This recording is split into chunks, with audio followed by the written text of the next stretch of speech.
Good evening, everyone. Am I audible? Online walo? Am I audible? Nice. How many case studies today? All 4? Huh? Nice.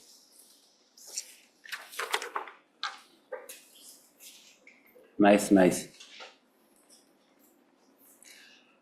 So, shall we take classes on Friday, Sunday as well to finish the course early? Huh? I am telling you. It is just for your satisfaction I ask. That is how you take the classes. Okay? So,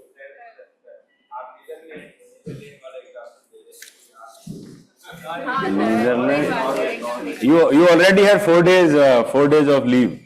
5 days of leave were there, I think, in between the course. No. Anyway, you are not attending regularly, so your opinion will not count. Someone who is attending regularly, I mean, their opinion will count.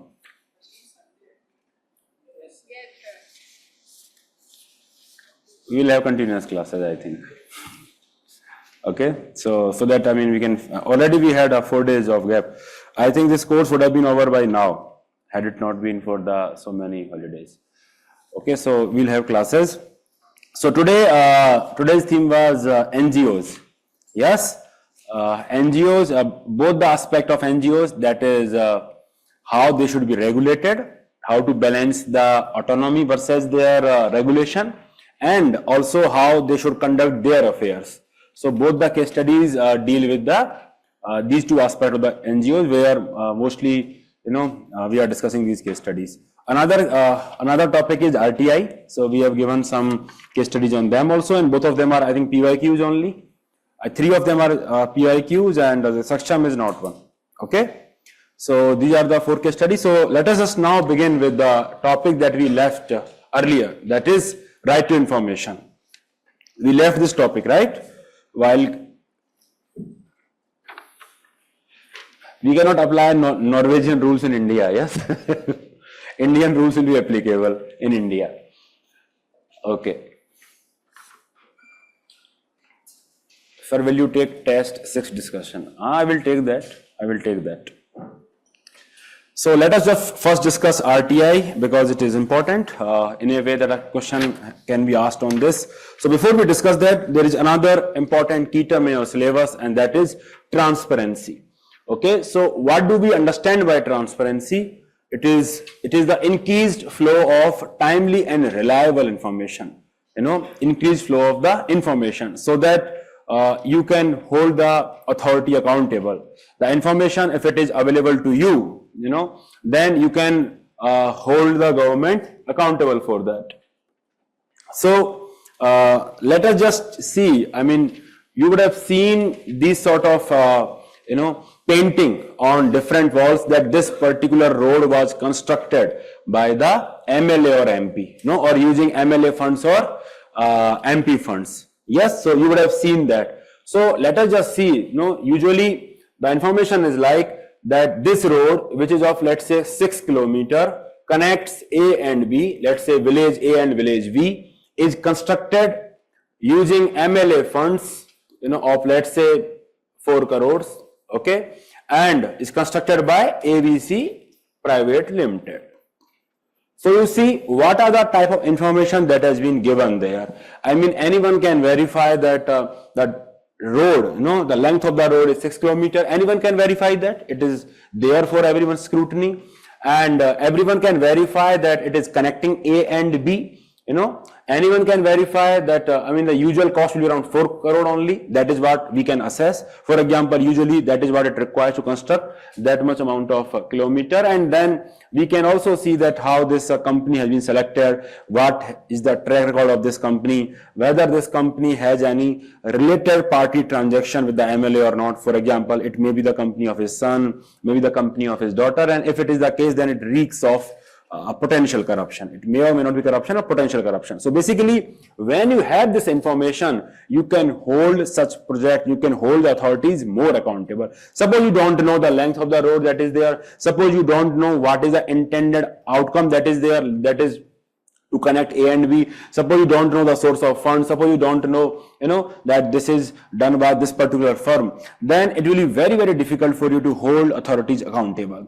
Budget is an exercise for that only. Okay, in budget, usually the line item budgeting is there. You understand line item budgeting? That for every demand of grant, for example, A, Manrega is there and you are allocating 40,000 crore. Sarfaksha Abhiyan is there, you are allocating something. So basically, we are allocating fund to a specific item of expenditure. Anyone can verify whether we are spending. Suppose this sort of demand of grants were not there and simply one full-fledged budget has been sanctioned, that these many lakhs crore of rupees budget has been sanctioned, then will we ever be able to hold the government accountable, or legislature, will it be ever be able to hold executive accountable that where has the money gone? Because it is not telling you anything about the item of expenditure. So that is the bare minimum that is there, that the line item budget, it provides you information that on which part, on which project, how much money has been spent. Now, it is not just that. Now they have improved their budgeting exercise. For example,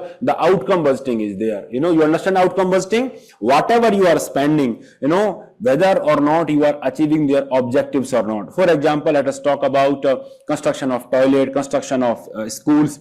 Perhaps you can say that we have built 100 toilets, we have built 100 schools, but that will be only output. It is not the outcome. You need to discuss in terms of cleanliness. You need to discuss in terms of learning poverty or learning outcome. Then only, we will have, the legislature can hold the executive accountable with respect to that. So that is a perspective that more and more information, if it is available to public, it will be able to hold the authorities accountable in that respect. Understood? The gender-based budgeting is another attempt regarding that whether your item of expenditure are doing gender justice or not, whether your item of expenditure, are corresponding towards inclusiveness or not. Tribal sub-plan that was earlier, it was there. It is also the case of this only, that whether or not we are allocating roughly 8% of the expenditure to tribals welfare or not. So basically, anyone can verify that. If that information is not there, that how much money we are spending on which item of expenditure, then it will be very, very difficult to hold any authority accountable. So that is why increased flow of information is absolutely very necessary. In earlier times, bureaucracy was reeking of secrecy. Secrecy was the hallmark of bureaucracy, and because of that, because of anonymity and secrecy, so much of secrecy was there, it was breeding a lot of corruption. Okay, and that is why you see the transparency or the RTI Act is the best disinfect, that is like sunshine that is operating as disinfect. Understood? So that is what transparency is all about. Now we have different type of transparency. It can be event transparency, that how much input is there, how much output is there, and outcome. For example, the example that I just gave you, it is about input event transparency.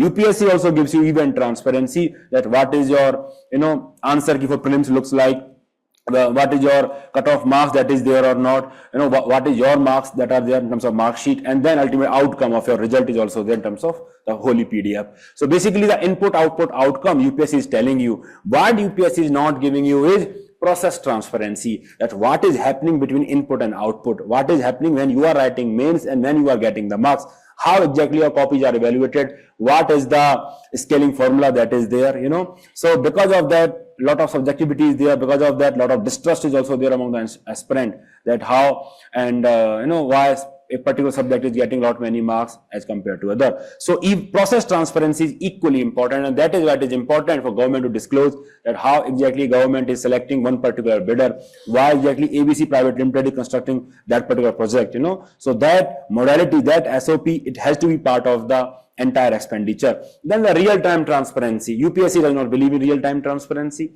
It is giving you answer key after final result has been published. So that is not exactly transparency, So real-time transparency is something that you want, that as and when situation is there, then the COVID numbers were more or less live only. Every day they were telling you. So it is like real-time transparency only. Retrospective transparency is what UPSC believes in. It is telling you after event has occurred and after lot of time has elapsed, so that you will not be having, this problem. So basically these are different type of transparency that are there, and to ensure that, to give this a legal backing, government has constituted RTI Act. Now let us just go through some of the important sections that are there of RTI Act, that is right to information. So section 2F, it talks about public authority. RTI is part of your syllabus, and there can be case studies on that. There have been case studies on that. So basically, if you just can remember some of the key sections, and you can use those sections in your section answer writing also. So section 2S talks about public authority. All of you know what is public authority. One important aspect is that NGOs which are substantially financed by the government comes under public authority. That is what all of you must understand. So they are, in a way, accountable, they're legally accountable for RTI. Understood? So that is what is important. Section 2 as public authority is there. Then section 2J actually defines the right to information, that what are the entitlements of the applicant actually. See, right is what? Entitlement. So what are the legal entitlement of someone who is seeking information? One can also inspect work, document, records, everything. So that is part of right to information only, taking certified samples of the material, information and everything. So section 2J basically defines right to information, that what are your entitlements. Okay, later on you can take the photographs. Let us just go through the different sections. Then there is suo motu disclosure. Every organization, every public authority should suo motu disclose the information, because certain information everyone can anticipate that this is what people are asking. So perhaps they can disclose that suo motu instead of waiting for the RTI to be filed. And that is one of the biggest weakness of RTI is also that, every organization, one of the important benefits of the MIS, Management Information System, or e-governance, is that you can simply go through the different RTI application for your office, and you can identify that what exactly is the pattern of information that is being asked. And if you can identify that, then you can disclose that suo motu instead of going through application again and again. For example, UPSC, cutoff, answer key, it is giving you, without you asking for it. So certain information should be disclosed suo motu. And this is very important, because this is giving you a lot of discretion, that what you will be disclosing, what you will not be disclosing, and thereby negative mind officers will be interpreting the sections, in not so good fashion. They will not be disclosing the information. They will be like that we need to maintain the secrecy, something like that. And this is what a public authority, overriding effect of the Office Secret Act. If it promote public interest, if the benefits outweighs the cost, then you can disclose the information even if it is against the Office Secret Act. So that is a perspective, that whenever two rules and regulations are in conflict with each other, there comes the discretion and there comes the role of conscience. That is why we have discussed this argument in the context of limitation of laws, rules and regulations in terms of providing source of ethical guidance. And that is why, conscience become a source of ethical guidance in such cases where you are having conflicting rules and regulations. And that is what you can always talk about in terms of limitation of error and rationality. That is how not everything can be construed to facts, because there is no fact. How one can describe the fact of it? It is judgment. It is individual judgment that is there. Then exceptions are there. All of you know that. Exceptions are there, IPR and everything. Right to privacy is an important exception that is there. That is what you need to understand. And then the section 5C that we have discussed, this is very, very good example that you can quote in terms of discretion, that every PIO, must render reasonable assistance to the person seeking such information. So this reasonable assistance is again what? Very subjective, and that can be misused. People will not interpret this particular section in best of the public interest, and they will be, cutting the corners in terms of helping the applicant in terms of seeking information. So that is what the responsibilities of the PIO, that again, laws and regulation may not have source of ethical guidance. So that is what we can learn from this section, section 5.3. But in case study, you can always quote, suppose some information the PIO is not helping the applicant, then it is dereliction of duty, dereliction of legal duty that is there, because you are supposed to render reasonable assistance to the person who is seeking information. Then timelines are also important, 30 days and 48 hours.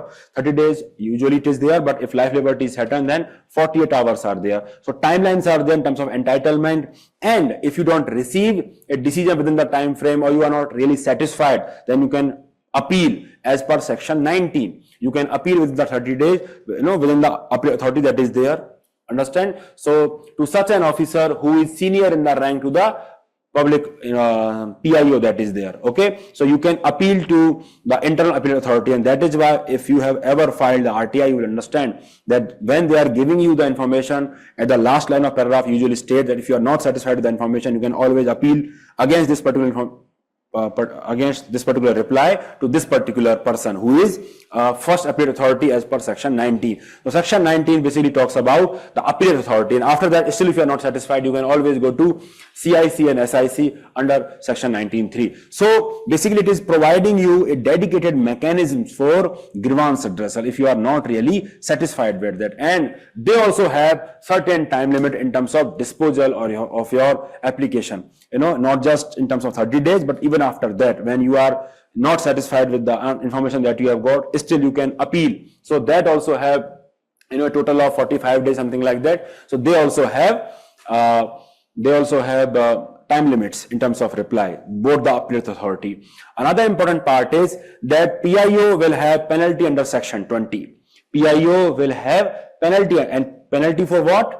Any unreasonable cause, refuse to receive an application, or not furnishing the information within the time specified, or malafidely denying the information, knowingly giving incorrect information, incomplete information, misleading information is a punishable offense. One case study is there that you have just addressed. In one of the option was that you give only that much amount of information that is required, and that is a legal offense under section 20. That is a legal offense. So that is what always you can write that, and the burden of proof will be on you only. Okay, the burden of proof that you were acting reasonably and diligently shall be on the PIO, not on the applicant, that he has to show that whatever his decision was, it was not malified. So it is actually a heavy burden on the PIO that every decision he only has to justify. So penalty on the PIO officer is there under section 20. That is what. So broadly we need to remember the section 19, that is appellate mechanism. You need not remember the subsection that are there, but section 19 basically deals with the appellate mechanism. Section 20 deals with the penalty, because usually you will be having this in your case study that someone will be meandering in terms of their answer. They will not be exactly giving the answer as per the spirit. So that demerit, obvious demerit would be that it is not just against the spirit of the act, it is against the letter of the act also. Basically it is plainly illegal. You will have legal consequence for that. That is what you can write under section 20. Other aspect is the timelines are also very important. Okay, and this section 5.3 that I think already remember now. We have discussed that so many times. And this what do we define as public authority? RTI, my dear students, is a great case study. RTI is actually a great case study for effective grievance redressal mechanism. So suppose any of the case studies, suppose you are asked, suppose you are a district magistrate or SDM and recently joined, and suppose you are asked that you have to constitute a grievance redressal mechanism. So we can learn a great deal from RTI. So what we can learn, that it have legal sanction. Yes, if something have legal sanction, that definitely it will have a lot of meaning. Citizen charters are failing because they do not have legal sanctions. Understood? Then entitlements are very much clear. That we saw that under right to information, what you are entitled to. So someone's entitlement should be very much clear that this is what you are entitled to. So clear entitlements. Then timelines for service delivery, that that within 30 days you need to give the information, and also the appellate authority has to respond within a timeline. Timelines can actually, you understand development administration, one of the point was timelines, that something is time bound, then it is actually a development administration. Then another perspective is internal appellate mechanism, because usually you should have recourse to internal appellate mechanism that is there, because it is not actually very inexpensive to go to outside, because how many Central Information Commission or State Information Commission officers will be there? How many? I mean, of course, they will not be there in every district, but people might be dissatisfied from the answers of the PIO, the Tehsildar who is acting, the SDM, who is all of them, will be coming under RTI. So if you are dissatisfied with their answer, you cannot simply approach the State Information Commission or the Central Information Commission. You need something that is at their level only, because then only you can redress your grievances. You understand this point? So internal appellate mechanism helps you in that. It gives you a recourse, it gives you a monitoring at the local level only. So it is very important, so that every student, every applicant need not come to the state level or at the higher level. Understood? And then, because you cannot always trust the internal appellate mechanism, you need to create and external appellate mechanism in the form of CIC. So that is what we can learn from the RTI. If you are creating a grievance redressal mechanism, these should be the component of the effective grievance redressal mechanism. Of course, legal sanctions may not be in your hand. Suppose you are DM or something, but you can recommend that. But after that, other than all these three are actually in your hand in terms of creating that institution. Understood? So always remember this. Whenever you want citizens to feel entitled, this is what you need to ensure when you are actually instituting this grievance redressal mechanism that is there. Now you please note it, and then we will discuss the critical perspective of the RTI, that why exactly it is not functioning to that level. When did I say it is weakness?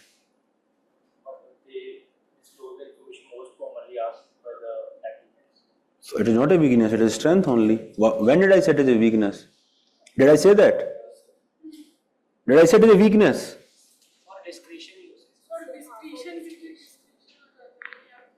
अरे भगवान, आप सबका सी set खतरे में है, ठीक है? All of you must be, I mean, very cautious with respect to C set. I did not say that.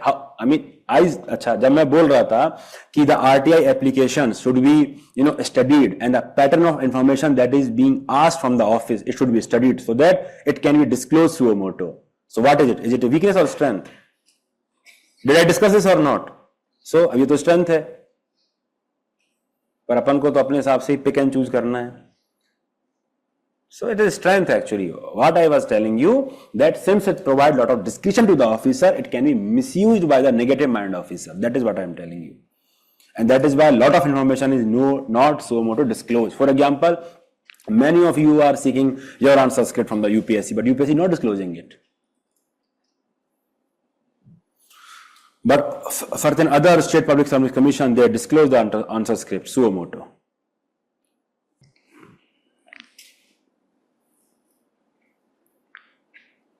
It requires a lot of data management processing to find out the pattern of information that is being asked, and that is where the real application of e-governance and everything lies.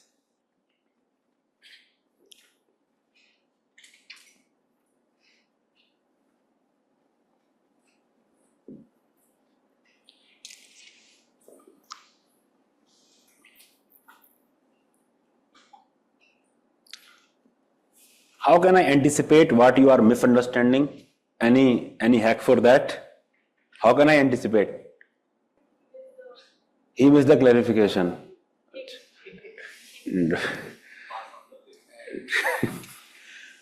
After that, I discussed that also, pattern and everything. So how both these things can go hand in hand?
Please explain how 21 is legally and morally binds officer.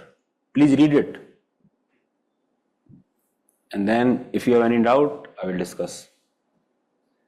Please read this. If you are giving incomplete information, misleading information, incorrect information, distorted information, you will be liable for the fines. It is a legal section that is there. So legality is right there in front of you. Udit.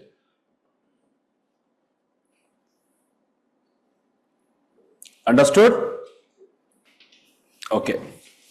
So now let us discuss that what critical analysis of the RTI Act, that why exactly RTI has not worked the way it was supposed to work. What are the hindrances that are there? Because UPSC often asks question on that. Then here, let me give you a template that you can actually use when you are writing answers in any governance and polity paper, okay? So suppose whenever you want to criticize any institution, criticize or analyze any institution, any law, always think from the perspective of personnel, human resource management, how their appointment and transfer has been done, how they are using their funds, how actually the functioning of act look like, whether the provisions are more abused than used, okay, infrastructure wise, how things are there, what are the challenges in terms of enforcement. Okay, so usually this is the structure that is there. Suppose you want to understand NHRC, then you can talk about, is there any legal loophole that is there with respect to act itself. Okay, so the law perspective you can have that suppose this act has this loophole. For example, RTI has been amended recently and that has actually curtailed the autonomy of the Information Commission. So that is a loophole that is there from the legal perspective. So what are the problems in law that you can address? After that, you can discuss the institutional perspective, basically the appointment and removal of the officer that is there and what is their nature usually. Okay, so that is what. So from their perspective, function perspective, funds perspective, whether they have discretionary fund or not, whether they have, independent personnel or not. For example, many of the personnel are on the deputation from the police organizations in the NHRC. And most of the human rights violation complaints are against police only. And NHRC functions under Home Ministry only. So it is wrong only. So they must have arm's length distance between the Home Ministry and the organization. It is called Paris Principle, that they must have some distance, because all these armed forces are there, they are reporting to Central Armed Police Force, they are reporting to Home Ministry only, and Home Ministry, you also reporting to Home Ministry, then it is actually not a good thing to have. So that is what you can talk, that from structural perspective, from functional perspective, from personal perspective, from legal perspective, okay, what are the infrastructure perspective, attitudinal perspective, bureaucratic perspective. So that is, the thing is that these are the perspectives that you can have whenever you are analyzing any such question. So you can analyze Election Commission, you can analyze CAG, you can analyze UPSC, you can analyze anything that you want to analyze. Just divide your answer into these heads, and that will give a very good impression to the examiner that you understand things. Okay, so let us just talk about the hindrances that are there with respect to RTI. So infrastructural issues are there, and one of the most important limitation or challenge that is there with respect to RTI is ineffective record management system. The records are not maintained properly. So whenever you want to, let's say you want to see your answer script, suppose UPSC is showing you answer script. So for you to be able to see your answer script, let's say of the past year, the past to past year, UPSC must store the information, must index the information year wise, mains wise, roll number wise. Yes, so basically it has to maintain a record, then only it can provide the information. But more often than not, that record is not properly maintained. How many times you have seen in the government in the movies that you go to police station, all that files will be under huge pile of dust will be there, and they will be just scrolling through different files. So file management, record management system is not proper, and that is actually one of the hindrance that is there, that information is not properly maintained, is not properly recorded. Then another important is that because if you want to actually ensure the RTI is actually properly implemented, you must have a necessary infrastructure in terms of photocopy machines, because how else you cannot give the original file to the applicant. Okay, photocopy machine, scanning, something like that, so that you can give the information. So this particular study found 60% of the public authorities in India lack necessary infrastructure and resources to manage RTI applications. So basically infrastructure bottleneck is there. Because of that, RTI applications, and you are not able to discharge properly. After that, human resource, you think from the perspective of human resource. Do we have separate recruitment of PIOs? Public Information Officers? You don't have separate recruitment. Basically, the officers that are there, you only make one of the officer as PIO. So basically, managing IT information is a skill that you are supposed to master, because which information to give, which information to withhold, what actually constitute public interest, and what can be implications something like that. So problem is that it is a skill that comes with time. It is not that you can master this overnight. So as soon as you master that skill, you will see people transfer, and that is the problem that is there. In that PIOs, you do not have necessary skill in terms of PIOs and everything, and that is why they will adopt the negative mindset, routine mindset, that will deny the information only under vexatious regions. Understood? That is very, very important, that only 30% of the public officials have received adequate training on the RTI Act. So that is a very low number. Another part is monopoly of the civil servant in SIC and CIC. You see, all these information commission, they are the final appellate mechanism in terms of Act. All the people who are not satisfied with the first appellate authority, they must approach the information commission that are there. So usually, who should be the people, who should man these positions? They are very important positions. So usually they should be the people who have a lot of history in terms of advocacy for the transparency. Perhaps the RTI movement, they have been part of that, because they only will encourage and perhaps understand their perspective. But usually we see that these positions are actually parking lot for the retired bureaucrats. And the bureaucrats who are trained in maintaining secrecy, if they are maintaining CIC and SIC, so they will have, a bit of attitudinal problem that is there. And because of that, it is, of course, we need civil servants because their perspective is also important. But if we are having majority of them, almost all of them, then it becomes problematic. And this is actually a very common criticism that you can write for every constitutional position, that more often than not, the appointments and everything is done by political proximity or something like that, rather than the qualification, aptitude, and interest. And they actually have become parking lot for the retired bureaucrat. Any position you talk about, okay? So that is what you can write. You can criticize so many institutions. For NHRC also you can criticize. So that is important. And then this RTI Act, that has ensured there is lack of autonomy, to the Information Commission. You understand that? Now central government can decide many things. So basically, the autonomy is not there. Then the enforcement challenge is there, because penalties are weak. You understand how the maximum penalty was very less. In the section 20, it was there. So deterrent effect is also very less in terms of PIOs are routinely rejecting the RTIs that are there. And some of the institutions, the rejection rate is very high. PMO had 90% application rejection rate. What they would have asked. Anyone can guess? Yes, that thing only. So 90% rejection rate is there in the case of PMO. So that is actually huge. Understood? So rejection rate actually is varies a lot, and that is not actually a good sign. And one important part is that at times not even valid reasons are given for rejection. And this almost 40% of all rejections did not invoke a valid reason to do so. CIC says that. So valid reasoning is important part. So on vexatious ground or frivolous ground, these applications were returned. And then information commissions are actually overburdened, because pendency of cases are there. At times they are not manned, their appointments are not done properly. So basically you will be having lot of positions that are vacant. So how will that function? How will that commission function? Can you imagine UPSC not having any member? How will it conduct interview then? Can you imagine that? So similarly, CIC and SIC, if they do not have members, how will they actually see through the applicants that are there? So pendency of cases are also actually huge. Understood? So that is another perspective. Then utilization challenge perspective, that awareness is also not there, with respect to RTI application. People are not really aware of the kind of entitlement they have, with respect to the information, that they can ask for these many information. And often there is a language barrier that is there. They don't know that they can file the language in this language, something like that. And because of that, their applications are rejected. And although the RTI is free for the BPL, but at times the application fees is also there, and that varies from region to region, and it can be prohibitive, because you are not very sure of the outcome of the RTI. So you will, poor people at least will think that what is the point of giving application fees here.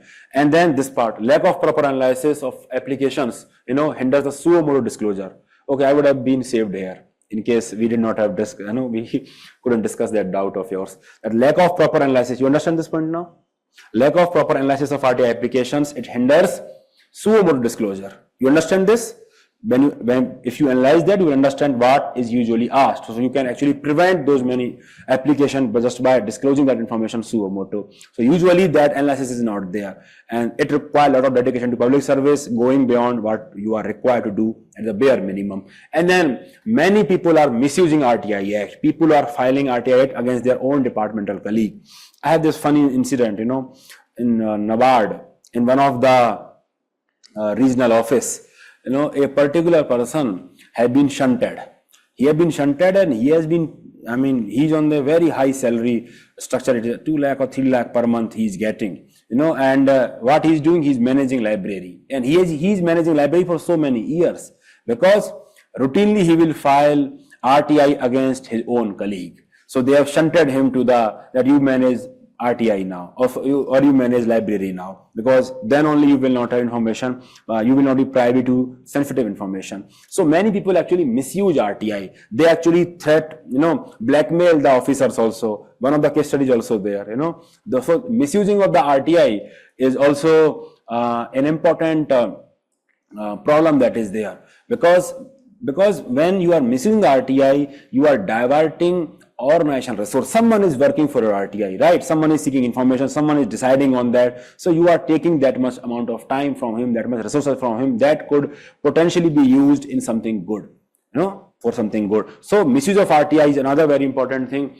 and threat to life of RTI activists. Because of that, you can actually curb the RTI movement, because if you are killing the people who are seeking information, then who will file the RTI? Understood? So these are the problems that are there in terms of RTI applications. So you must think from legal perspective, from enforcement perspective, from citizen perspective, from bureaucratic perspective. Bureaucratic attitude of secrecy also you can write. Usually they have a attitude of secrecy, they don't want to disclose. From personal perspective, infrastructure perspective. So that is how you can make the answer multidimensional.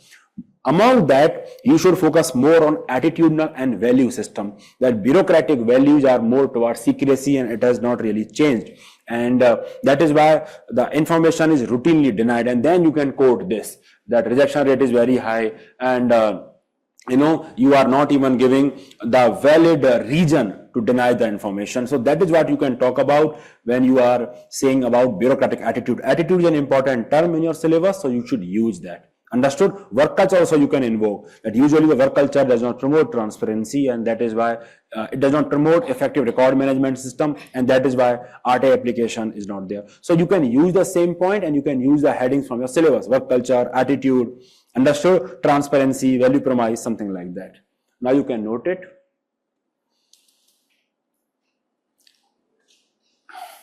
When do you want? Okay, you note it, and then we will discuss.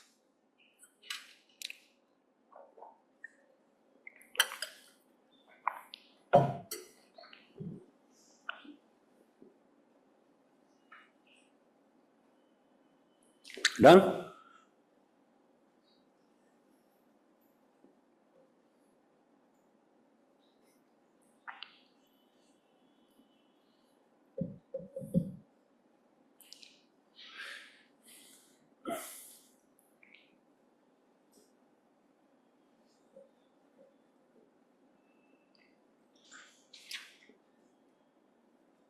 Okay, this is done.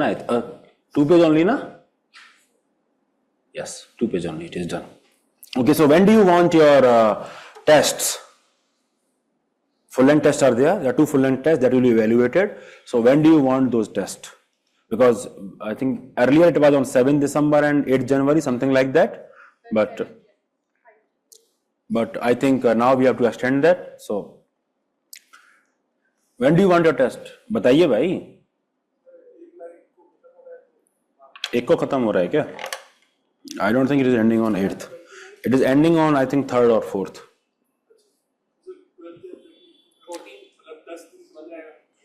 बताइए. 10 days of gap should be there. बाकी लोग बताइए, आप participate करिए. Next year, 20 January you are saying? 15 December, people are saying 15 December. हाँ? तेरा को BPSC है? After 22, 2 tests are there. तो मैं दूसरा कब करूंगा, मार्च में?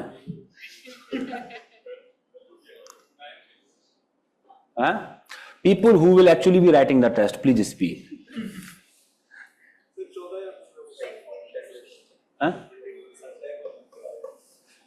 Then I will decide. This thing actually you can decide. Okay. Friday, Sunday I will decide, but this thing you have to decide. When do you want your test?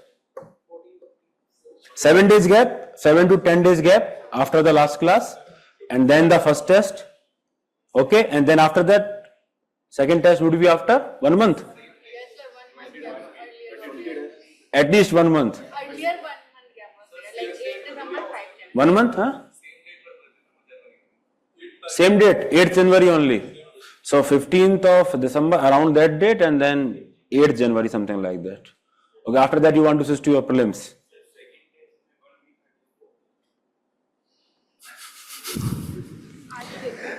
Huh?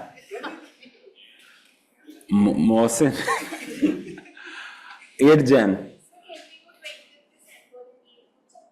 20th December, why? Why this Kolaveri? Why do you need that much time? BPSC? Because? Brother's wedding. All of you are invited.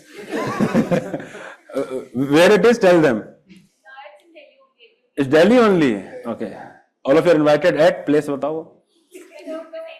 नहीं, group में नहीं. We don't trust you. You tell me now only. Now you know. You just go there and have some good meal. And if anyone asks, we are Kriti's friend. Okay, and you can take picture also with him, her.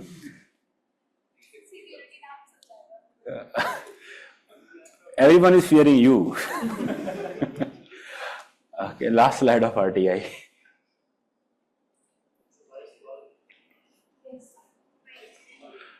कब शादी कब है भैया की? 2 शादियां हैं. अच्छा. मुझे लगा 2 बार शादी कर रहे हैं. 13 को करके फिर दोबारा मजा नहीं आया, 16 को फिर से. क्यों श्रेया जी? 15 को क्या है आपकी?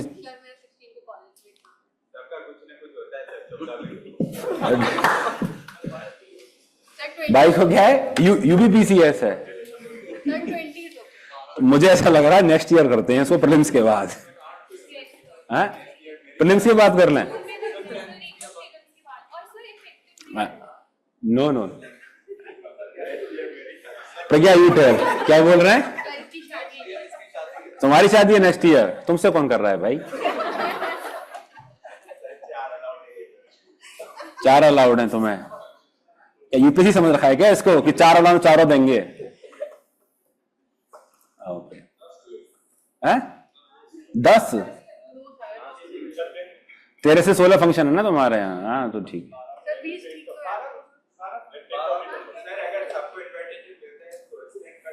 तुम तो ब्लैक लिस्टेड हो भाई, ऐसा लग रहा है उनके शक्ल से.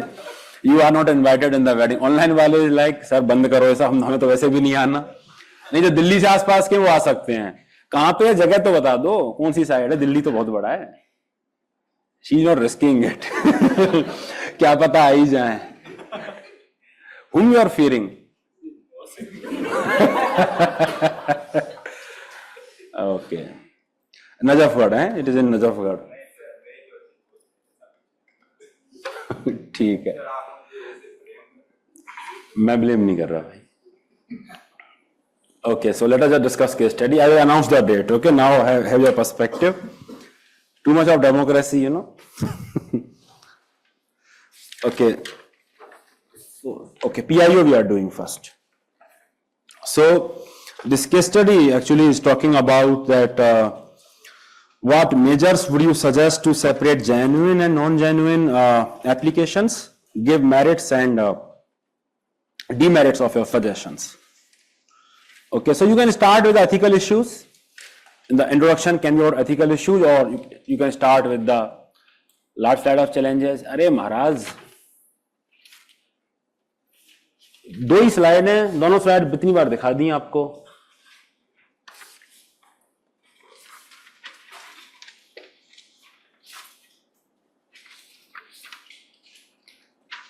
December and 1st January people are saying 2 tests. Okay. So ethical issues, नहीं, तो मैं थोड़ा रहूंगा टेस्ट लूंगा जब यहाँ पे आप दोगे test. I don't want to read your answer script in that mental state actually. God knows what you will write. Okay, on 1st January.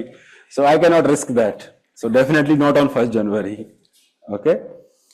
So not applicable to you. It is 25 years here, right? 25 na here in Delhi? 25 only. कम कर दी है. 21 कम कर दिया. She's aware, you see. 25 है, तुम illegal काम कर रहे हो. You should update yourself. Okay. So let us discuss. So what are the ethical issues that are there? Ethical issues that are there. Not applicable to you. Okay. Ethical issues. Ethical issues. बताइए. Development for environment. RTI. Doctor साहब क्या फूंक के बैठते हो आप class में? आप आधा पार्ट सुनते हो, आधा नहीं सुनते हो. Mister Hari, examine him. He is your colleague, another doctor. ठीक है. He don't seem to be right set of mind. Examine him after the class please. क्या बोल रहे हैं? सो बताइए आरटीआई में what are ethical issues that are there. तो बोल ही नहीं रहा.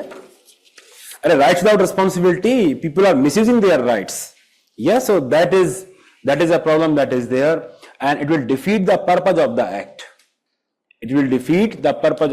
It is furthering the vested interest that they are misusing the law that is there. And a perfect case study for even though you have a right to do something, you should know the difference between the right versus right. Perfect case for that.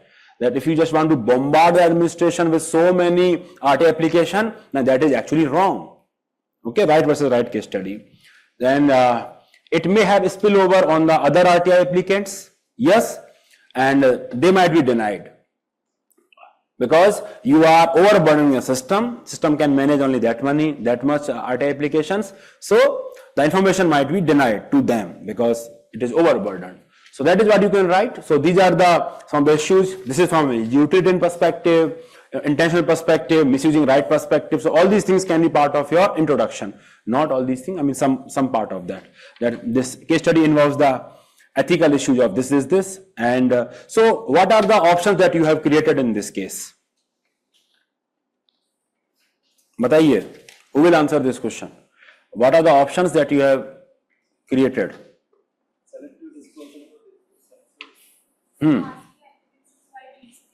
Reasoning. So intent, no? Why you are seeking information? Okay, this is actually wrong. It goes against the spirit of the act. You cannot actually ask that. Okay, but yes, one of the options is this. You can write, but then you have to reject it. Mostly demerits will be there because it is against the spirit of the act. Okay, and burden of the proof is on applicant, and it may deter genuine applicant also. And it will give you more discretion at the hand of PIO, and they will be able to reject the application. Because discretion is there. Understood? So that is a demerit that is there that you can simply write. Okay. Then sumo disclosure तो वो solve भी नहीं करता. कितना भी कर दोगे still you will have application. So it is talking about that. Again, that is killing the case study. That approach is killing. I mean, will it help you? Will it help you? It will not help you in terms of, because you will always have those applications. Even though whatever information you disclose, the people who are misusing their rights, they will find different ways to ask you question. So that you are not addressing the question, even though you can provide all the information.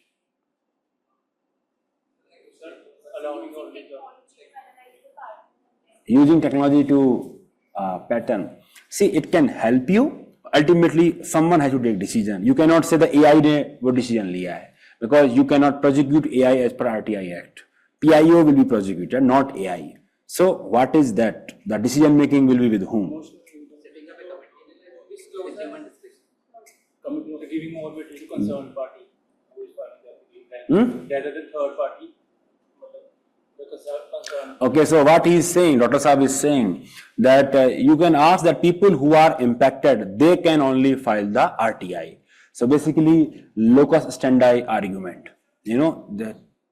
Let me complete.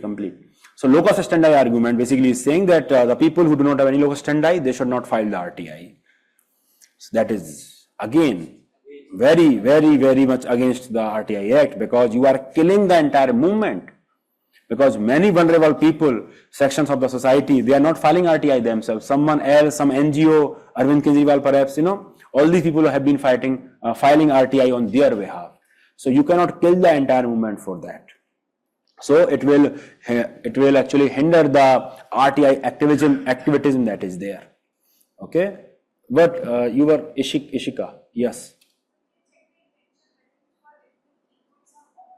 Intention we discussed. Where were you? We discussed that. The intention, it is against the spirit of the act. You cannot ask for the reasoning of the application. You cannot ask for it. And it will give you it will give the PIO lot of discretionary power that can be abused.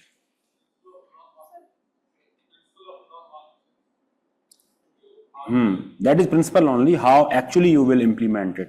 If public interest overweighs the necessity to Very nice. Yes. write it, then we will disclose. Okay. So if public interest overweighs something, then you will disclose. Database where there are serial wrongdoers, there are serial wrongdoers identified. Then also does not solve the problem, because you can always find people who are filing RTI for the first time. That has been done. So basically, see, this is a very good case study that UPSC has asked, and it will teach us so many things, especially in the theoretical case studies that are there. Okay, just give me a minute. Case study is very beautiful, and the reason we do it every year is that it teaches us so many things in terms of course of action that we should take. Just a minute.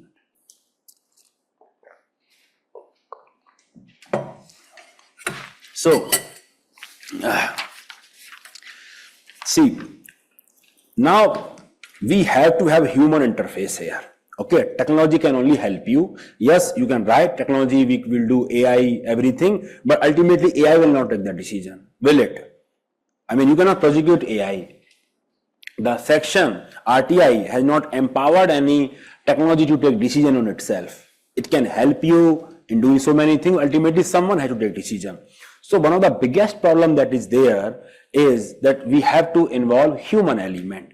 And when we are involving human element, that means we are giving lot of discretion to that. So our purpose should be to limit the abuse of that discretion. That should be our purpose. That somehow we must create the mechanism by which we are limiting the abuse of the discretion. And that is why the Dr. Saab, he suggested that we should have committee-based decision making. So that is a good suggestion actually.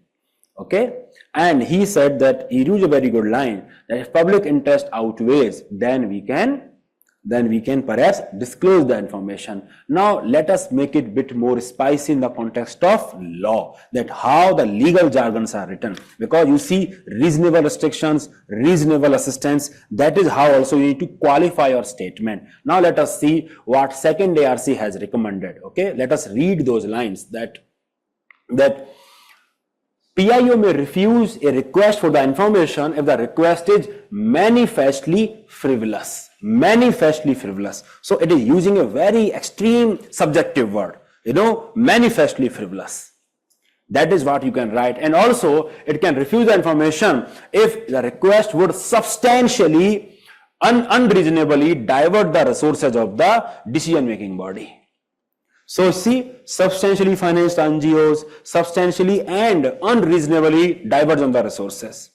If the request is of that nature, that is a diverting, I mean, if suppose someone filed the RTI and suppose UPSC had been showing the answer script, suppose, then find the RTI that show me the answer script of all mains aspirant. Give me a photocopy of that. I mean, it will be substantial diversion of the resources.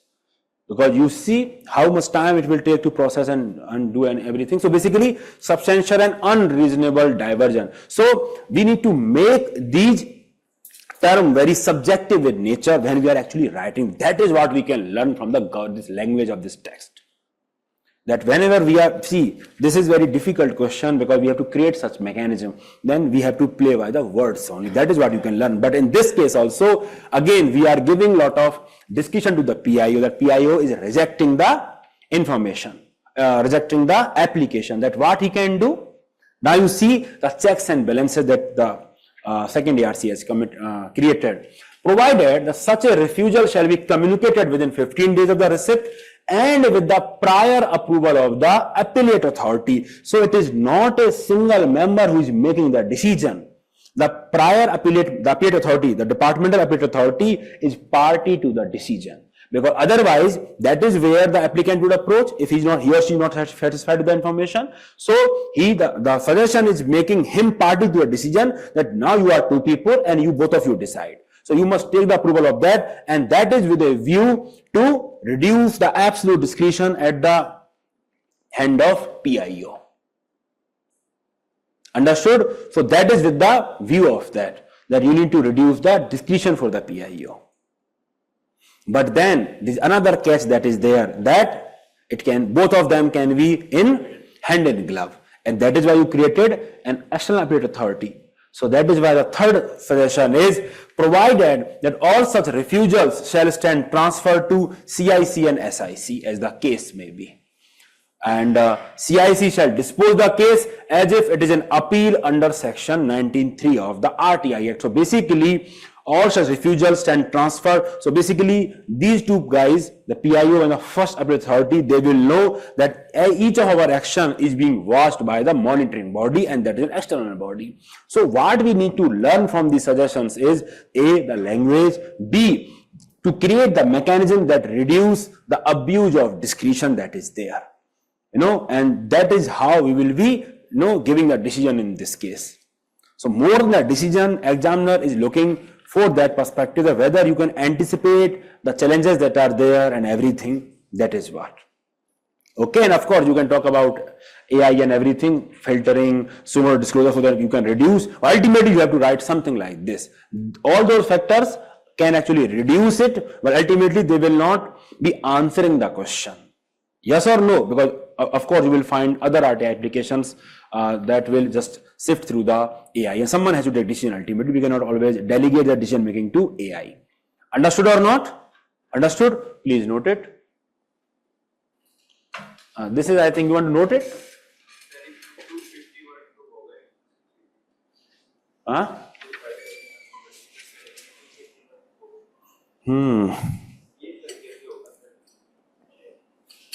कभी कभी मेरे दिल में ख्याल आता है कि तुम क्लास में सुनते क्यों नहीं हो. This I have discussed already. You ask any topper's answer script, 250 words, you cannot address case study. You cannot. These word limits are theoretical. Okay, the case study itself is 500 words. So that is UPSC itself is asking 4 questions. Will you be writing a 50 words answer in each of these 5 questions? Our 5 questions are there. 50 words are what? Nothing, 5 lines. So UPSC will be, you should worry about time limit, not word limit. And usually, aspirants are filling all the pages only, 3.5 to 4 pages. Please note. All these differences are transferred to CIC. That will be overburdened with terms. That is a demerit that you have to write. Demerit has to be like that. That it may overburden the system, but already system is overburdened, something like that. No, you are not shifting, because in a way it will reduce it, because you will not be entertaining the RTI. Ultimately, it will have an spillover impact. This department is now not entertaining such RTI. So they will be refused. They will be refused. So after that, of course, it will come down after a point of time. So it is not shifting. It is creating the mechanism by which you are ensuring that it is not abused, and also you are refusing the RTI at the first instance. It is just like giving the approval of that decision. It is just like that. So once you are refusing so many applications, then of course things will flow.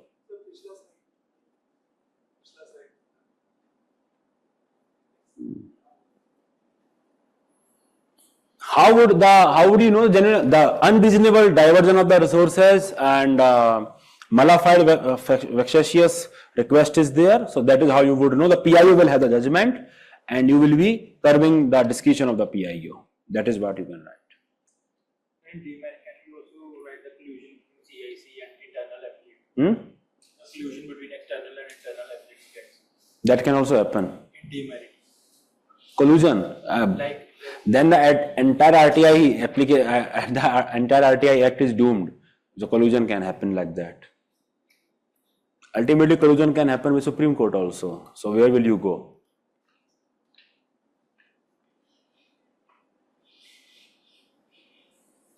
Somewhere you have to stop. Done?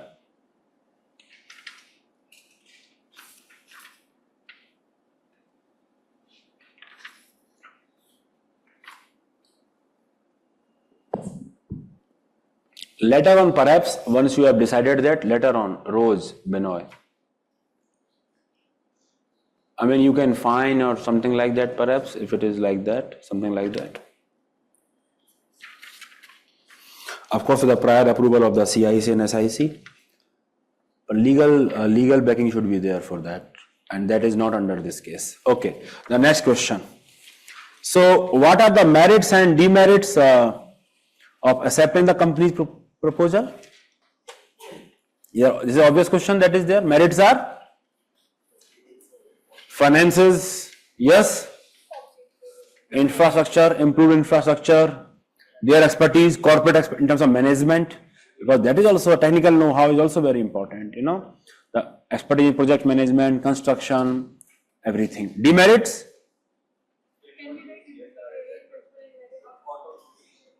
Write that, huh? Autonomy will become, reputation risk is also there, reputational risk, because, you know, it could tarnish your reputation. Yes, CSR being used as a publicity tool, that is also you can write. Conflict of values is also there. Conflict of values between this company and the NGO. Then? Yes, very good. So it may not be sustainable for the NGOs. I mean, it might become overly dependent on this corporate funding, and that can compromise its independence. Very good. Very good. Understood? So these are the, I mean, significant merits and demerits that are there. So what should be the general principles that one should adopt while one is partnering and having collaboration? We have discussed that. Yes, earlier we have discussed that. So what are the general principles? The biggest principle should be common mission consistency, that whatever they want to do should be consistent with your mission, because that is the objective of NGO is very, very important. Very good. Mission consistency should be there. Shared values. I mean, both the institution must have shared values.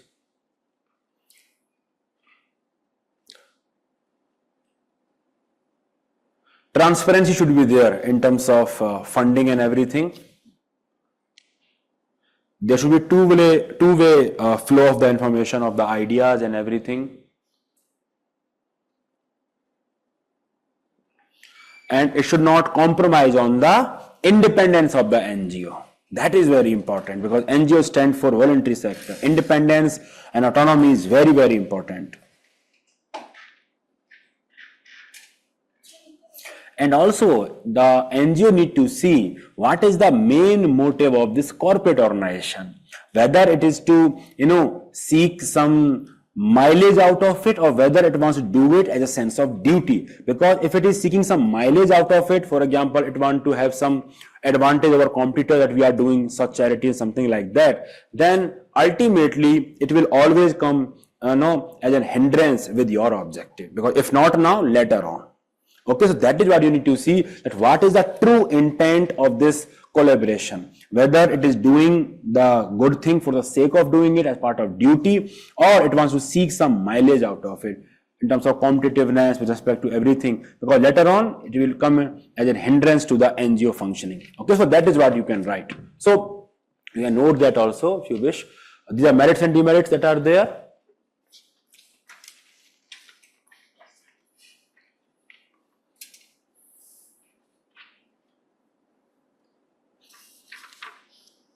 Done? Motives are very, very important, okay? When we are dealing with that, mission consistency, shared values, market advantage, I mean, we should not collaborate for that we become, as a tool in someone's hand, that we will be giving that organization market advantage, because if that is the case, then we may have to compromise on our autonomy and the chief objective that is there.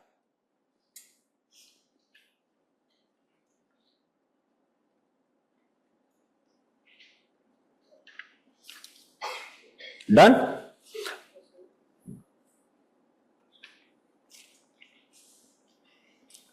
Now, third question is very important, that how can NGO uphold itself to the highest standards of probity?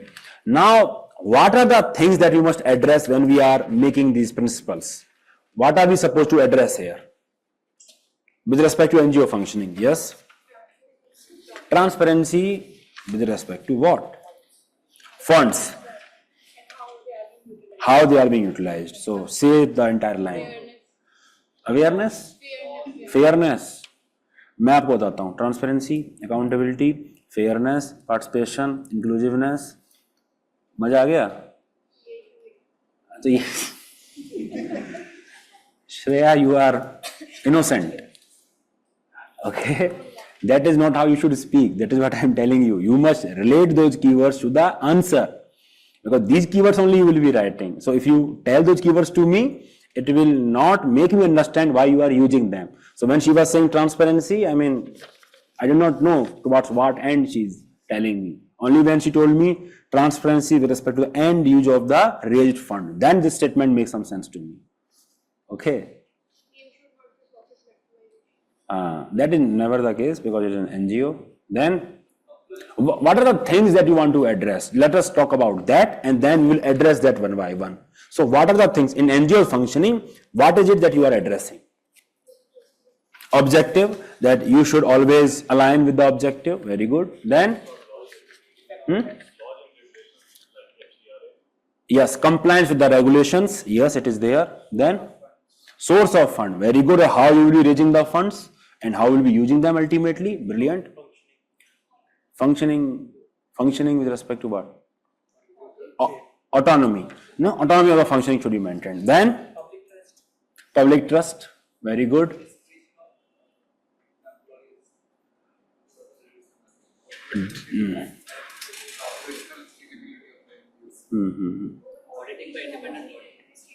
Brilliant. Over administration on administrative factors. Now, I think you seem to revise the things now. You are quite on the money. Yeah. From last few classes, she has been responding quite well. Very nice. Very good. So, you should not spend too much on administration. Okay, that is something. Then there will be conflict of interest. Yes, so basically you should know that what are the things that you want to address. So from governance perspective, you must ensure that you are independent, self-governing and voluntary values and principles are there. So these are the keywords that should govern your functioning. Voluntary nature should not be compromised. You should be self-governing and independent. And for that you can have an independent board of directors that will be overseeing your functioning, whether whatever you are doing, is actually good or not. You can have a separate body that will be overseeing. It can be independent committee, something like that. The term you can give, but it has to be a different mechanism, different than what you are doing, so that it can oversee things. Understood?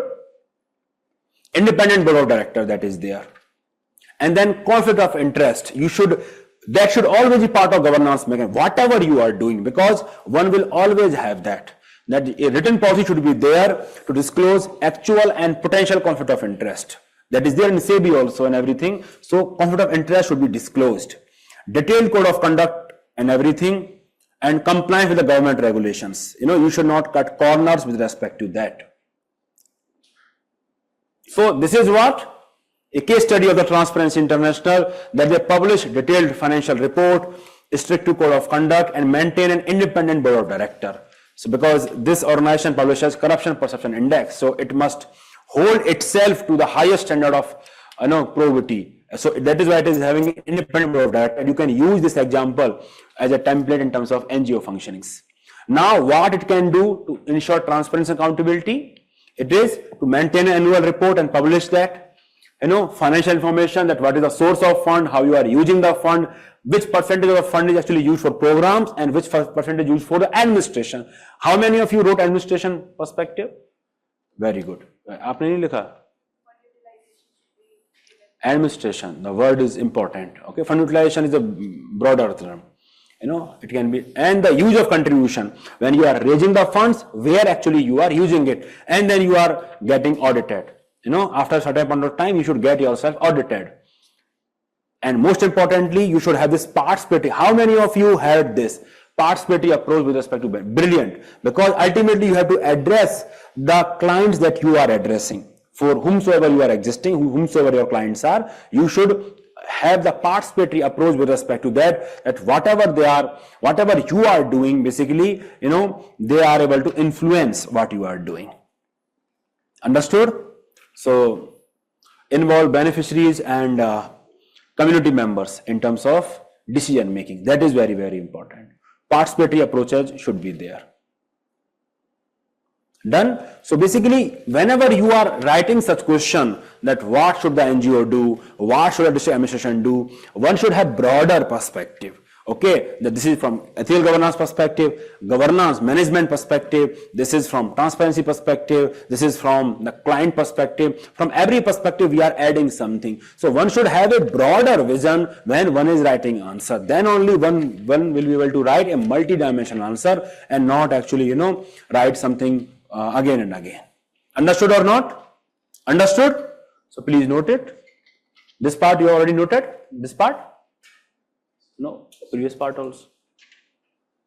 Please note it.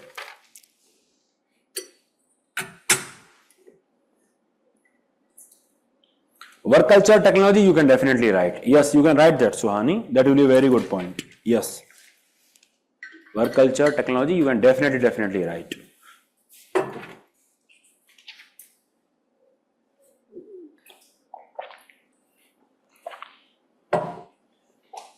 Done?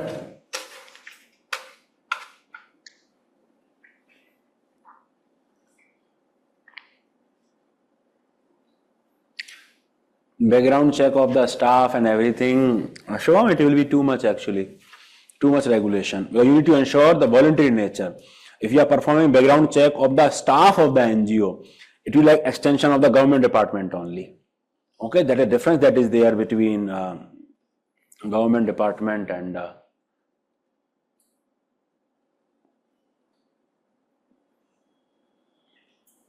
in the previous question you have to always say, even when, see, two things you must understand. Even when you, does not matter whether UPSC is asked for the why or not, you must write why. That is given. Even though it is asking, even though it is not asking, does not matter.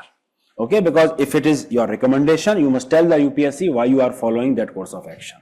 Okay, understood? So that is the given rule that is there. And if the UPSC asks you, write down the options and then just leave it there and then simply which course of action you will choose and why. Then you must not write detailed merits and demerits in the first part because you have not been asked that part. Okay, until there are only two questions to write. Then how will you fill the space? Then perhaps you can go for the examination of those points, but usually you should not write. Another thing is, with respect to in the one of the question yesterday, it was only asking evaluate the option. It did not actually specifically ask that what would you do. So evaluation means that what is your overall judgment of these options. That actually means that you should tell this is what must be followed, this should not be followed. Okay, so you must always tell the examiner that this is what I will be doing, because what is the point of the case study then? You tell me. I mean, UPSC is not asking you just to create options.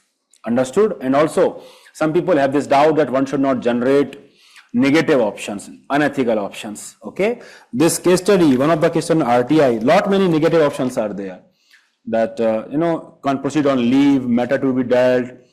This part that some information, some can be actually you can tinker with the information while you are giving it. So negative options, it is a UPSC case study only. So UPSC also has created negative options. So unethical options basically. So you can also create unethical options. And when actually you create unethical options, you actually show your ethical side when you write demerit to that unethical option. So you should not be shy away from generating those unethical options. Understood?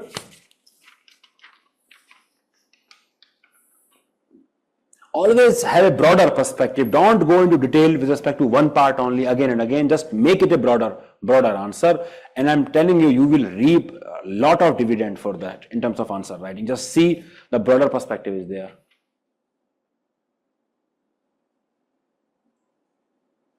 Sir, even if the company is doing for market advantage, what is the problem? Since the children are getting access to education, remove children from here. Okay, I mean, it can be doing any good thing for that matter, does not matter, because the primary objective is not the charity in the first place. That is the primary objective of the NGO. So even at this point of time, suppose it may, at the face of it, I mean, it may just seem everything is fair and fine, but later if a primary intention is that only, then later on it will create problem, because it will not be in alignment with your values, NGO's values, because you don't want to do it for that sake only.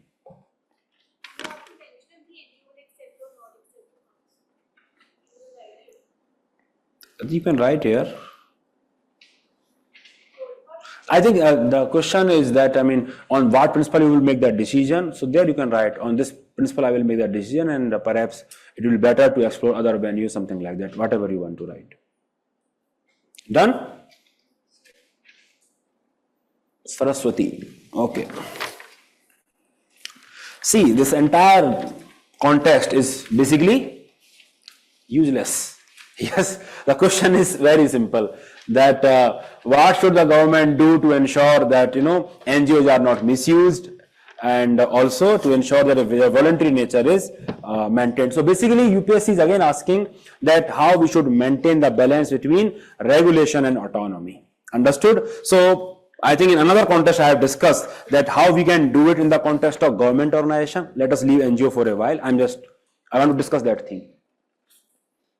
This is not the NGO that I am discussing. I am discussing government organization in general, that how government can maintain the balance between accountability and autonomy. Activity mapping. Very good. भूल जाते हो क्या आप लोग? We have discussed that. Decentralization, activity mapping, principle of subsidiarity, using technologies, MOUs. देखो, अभी मैंने question पूछा और जो कि डिस्कस कर चुके हैं, we have discussed everything. आपके दिमाग में आया? आपके दिमाग में आया ये सब पॉइंट्स जो मैंने पूछा अभी? लिखा है अलग थिंग है भाई, लिखा है तो रश्मिका में 50 चीजें लिखी हैं। ये अभी जो क्वेश्चन मैंने पूछा तो आपके दिमाग में आया क्या ये? Whatever he said.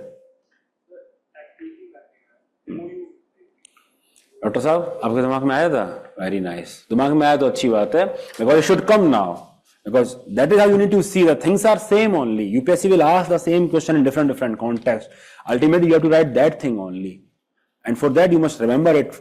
I mean, that is the prime condition. You must remember it. Okay. So now let us come back to the Saraswati, that how one should maintain the balance between regulation and autonomy for the NGO. What we can do? What we can do? We can take, I think, some cue from the government also, that how government is actually ensuring that it is controlling lot many organizations, like private organization also. At the same time, it wants to ensure the autonomy. Talk about MSMEs. MSME grading, brilliant. So you must create grading. So you can create grading also.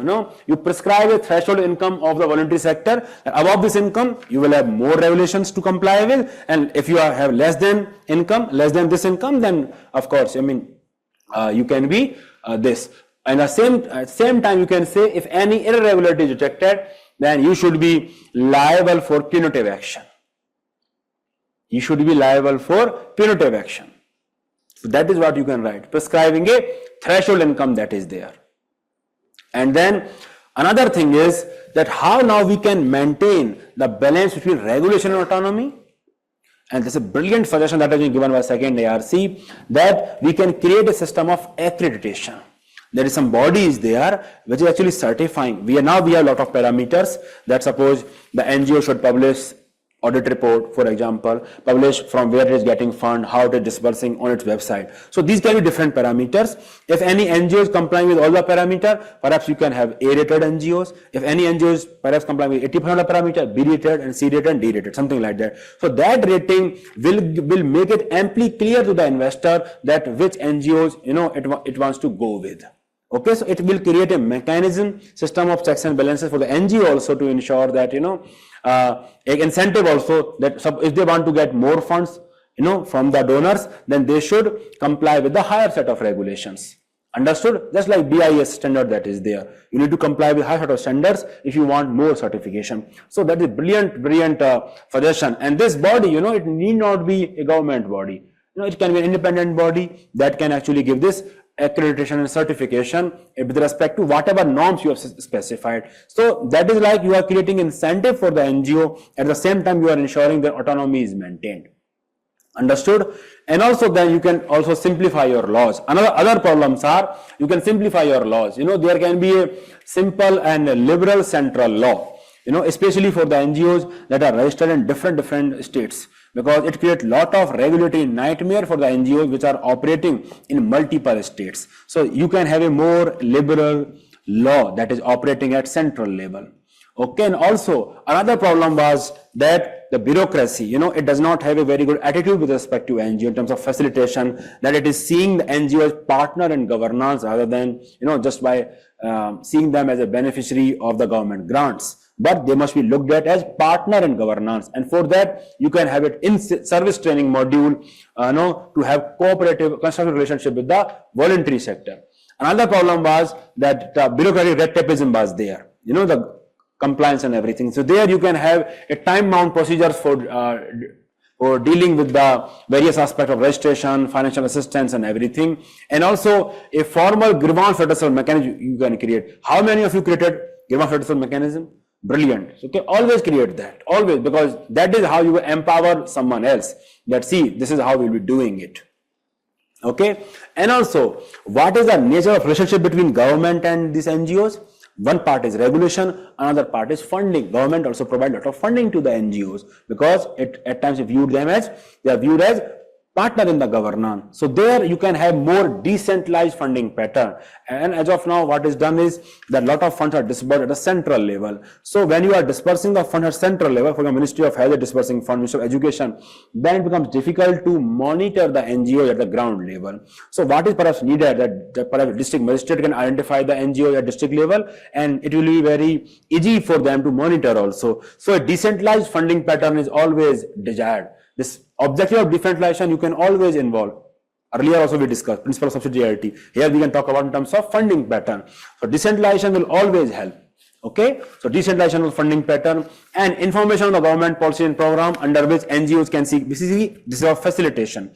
The relationship between the NGOs and the government, how you are facilitating that. Single window mechanisms are there. Then you are telling that this is how you can get these funds. Everything you are making that process very smooth. You are changing the attitude of the bureaucrat. So when you are dealing with this problem, how actually you are looking at it. So what are the problems that I am looking at? Perhaps at legal level, I need to do something. I need to simplify things, FCR and everything. So that we have discussed that we will have a threshold and everything will simplify all those things. Then bureaucratic attitude problem is there in terms of partnership and everything. You always have this psychological dimension in your suggestion if you want to get marks, because case study involves that. Attitude is one important topic of syllabus. So attitude change, service. Okay, then facilitation with respect to governance. There you are talking about that you will have single window mechanism, you will provide all the information, decentralized funding of pattern will be there. So, and the grievance redressal mechanism is there. So from that angle, facilitation of the relationship. So that is how basically you can divide your response. So whenever you are looking at something, any problem, you divide your answer in this segment so that you can give a more comprehensive outlook. Understood? And grievance redressal mechanism is very, very important component. Always have that. In service training module, sensitivity training, always important. Always have that. Understood? Single window clearance, decentralization, always important. Always have that. So now you can please note it.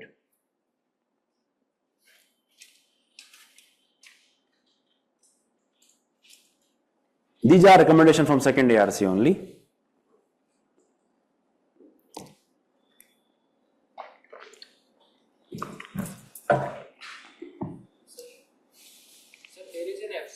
law which allows account to open only in one branch. New Delhi SBI branch that has been criticized heavily. Can we? You can say that we need to simplify rules and regulation, especially below a particular threshold. And that to SBI. I think it is SBI only. You imagine that? Yes, you can diversify our answer like that, Sohani. That is how. Timelines, definitely. Timelines you can do. It is written there. Introduce time bound clearance method.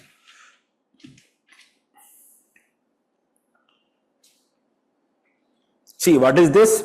That usually, when government gives approval, let's say Home Ministry or something, then it will have cross-agency consultation.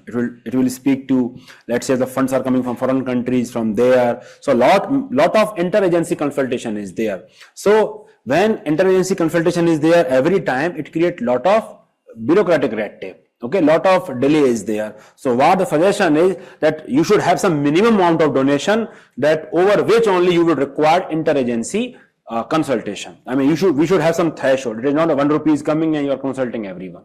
Okay, so that is how, and the level of authority which will actually authorize it, and what are the timeline for such procedures. So that is essential part of the regulation that we are seeking. Okay, the last case study. So this options, you can start with a dilemma that is there between safeguard, you can talk about stakeholders, or you can simply start with the RTI sections also. This RTI Act under this section empower this and something like that. Okay. This first option, I think we have discussed the merits and demerits of this option. Very straight away question that is there. That merits are with respect to this also you can write. Perhaps in terms of decision premise you can write. Decision premise, that what is your decision premise in the introduction, and what is the merit and demerit, that it is having more experience and expertise, you will have support of the senior letter if any inquiry comes out, and it's easy to come out of dilemma, and determinants in guilt is there, the onus is on PIO or something like that. Okay, so merit and demerit you can always discuss. We have discussed these things. Then the third is PIO should weigh the consequence of disclosing information, and sometimes it can compromise some of the content of the information. What are the demerits of this? Demerits, it is illegal, there is legal liability for this, then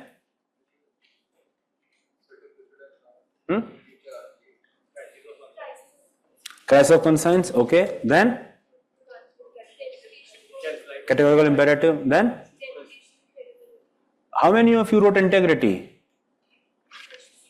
Integrity against integrity. That is what the meaning of integrity. That even small corrections are not allowed. I mean, that will be non-integral. So it is against integrity. It is creative manipulation of integrity only. It shows lack of courage of conviction, that you want to take responsibility for something that you have done. It is punishable offense also. And also, later on full information can always be disclosed. How many of you wrote that? The shelf life of lie is very small, and later on full information can be disclosed. And also, once you do a sin, it is easy to do it again. Okay, so slippery slope. How many of you wrote that? Slippery slope? Very nice. And then it is violation of the right and the trust of the applicant. You are violating the right and trust of the applicant by doing that. So that is also wrong. You are harming the reputation of the department. Yes. And poor work culture precedent. Other PIOs can follow this. Understood? Now, so what is the option that PIO should have here? Which option one should follow? Disclose the information. So how many of you had that option? Disclose the information. Any other nota? Any other option? Pragya, you had disclosure? How many of you had disclosure? Again, raise hands. Okay.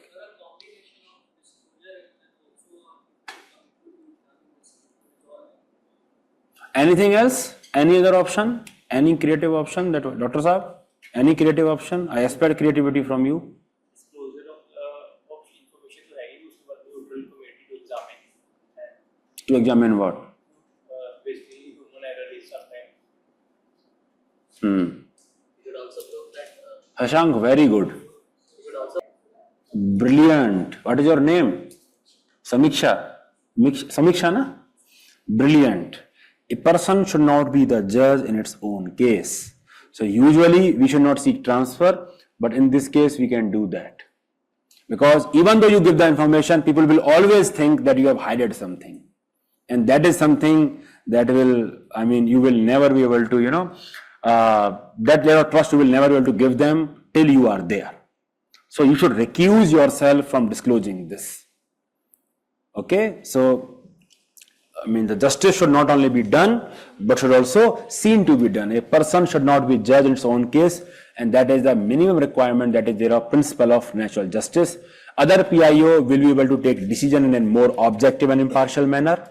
Okay, and that PIO can disclose anything. And also, what you can write is that your bona fide mistake, will be taken into account. You can hope for that, and also your track record will speak for you. Okay, so that is what you can always hope for, that any investigation, even if it is there, it will always understand the bona fide nature of your mistake. And it will reflect moral courage of you to take the responsibility. That is the biggest merit of that. People have trust, credibility, and you are not shying away from the responsibility. That is what you can write here in this case. So usually we don't seek transfer, usually we don't do that, but here we have to do that because we should not be judged in our own case, because it is against us only. Understood? So that is what the perspective is. Usually we don't do it. Usually we don't seek transfer, but here it will be fine. So Samiksha, very good. Very proud of you. Shabash. Okay, so now I think many of you are thinking good. Your thinking is actually aligned with respect to principles and everything. So that is something that is giving me some hope. Should I be hopeful?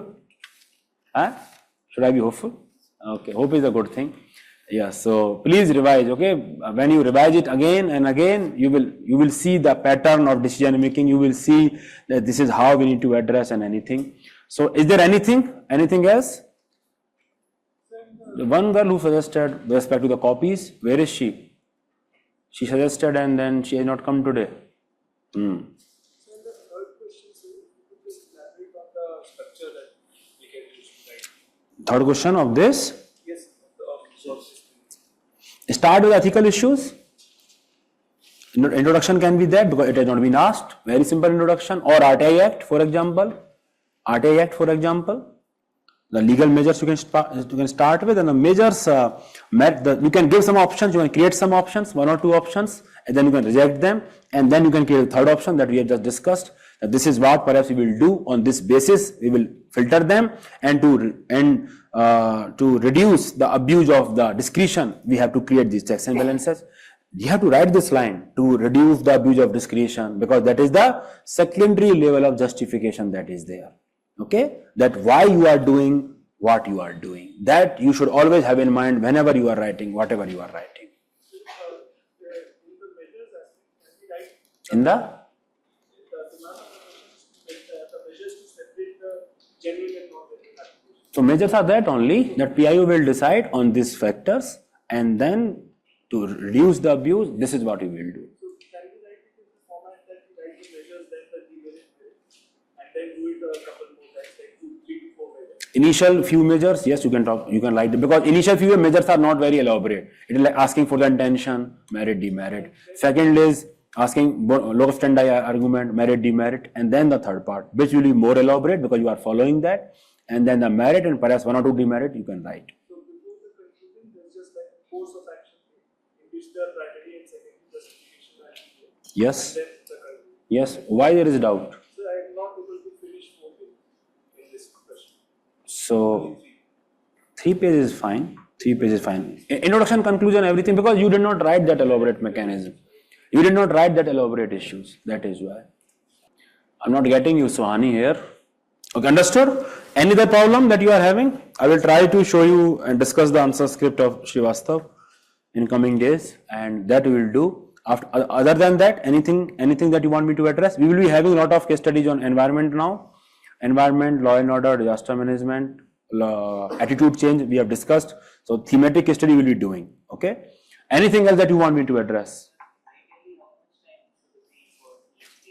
14 minutes, that is ideal, that you should know. But usually it is more than that, 15-16 minutes usually it is there. And that is why at times you need to compromise on some of the question of section A. But that is some of the question, you will not be knowing every part of the question. Quotation based you might not understand, that is perfectly fine. Okay, any other thing? Okay then, see you tomorrow.